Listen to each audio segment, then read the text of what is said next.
৩৬ জুলাই বা ৫ অগস্টের মধ্যে জুলাই সনদ না দিলে সারা দেশে অবরোধের ঘোষণা দিয়েছেন আপ বাংলাদেশের আহ্বায়ক আলী আহসান জুনায়েদ। জুলাই সনদ ও ঘোষণাপত্রের দাবিতে শাহবাগে গণজামায়াত কর্মসূচি থেকে এই ঘোষণা দেন তিনি। পাশাপাশি জুলাই সনদের আইনি ভিত্তি থাকতে হবে বলেও জানান জুলাই গণ অভ্যুত্থানের এই যোদ্ধা।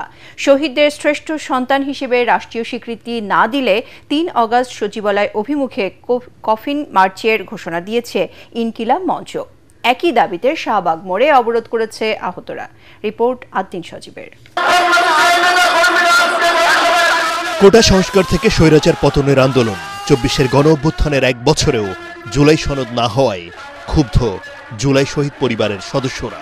এই দেশকে ভালোবেসে এই দেশের জন্য বুকের তাজা রক্ত ঢেলে দিয়েছে,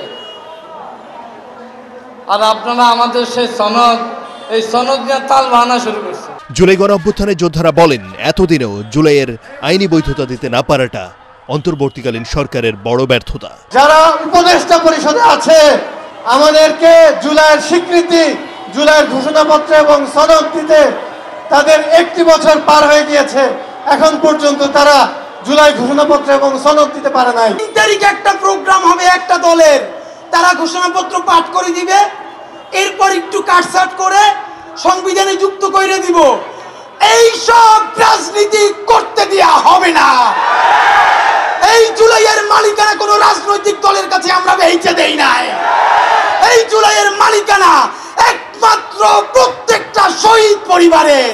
সব মশার বিরুদ্ধে সুরক্ষা দিতে এলো বসুন্ধরা এক্সট্রিম অ্যারোসল, মশার বিরুদ্ধে এক্সট্রিম সুরক্ষা।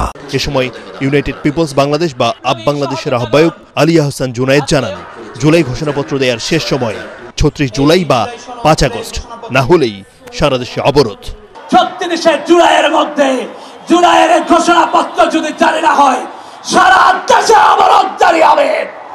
সারা দেশের প্রতিটি জেলায়, প্রতিটি অঞ্চলে, পথে প্রান্তরে অবরোধ জারি করে জুলাইয়ের ঘোষণাপত্র সনদ ছিনিয়ে আনবো ইনশাআল্লাহ।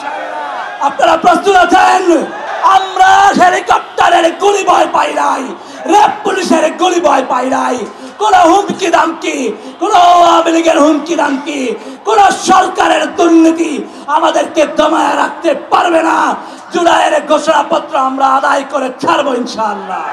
জুলাই কোনো রাজনৈতিক দলের নয় জানিয়ে তারা বলেন, জুলাইয়ের আসল মালিকানা শহীদ পরিবারের।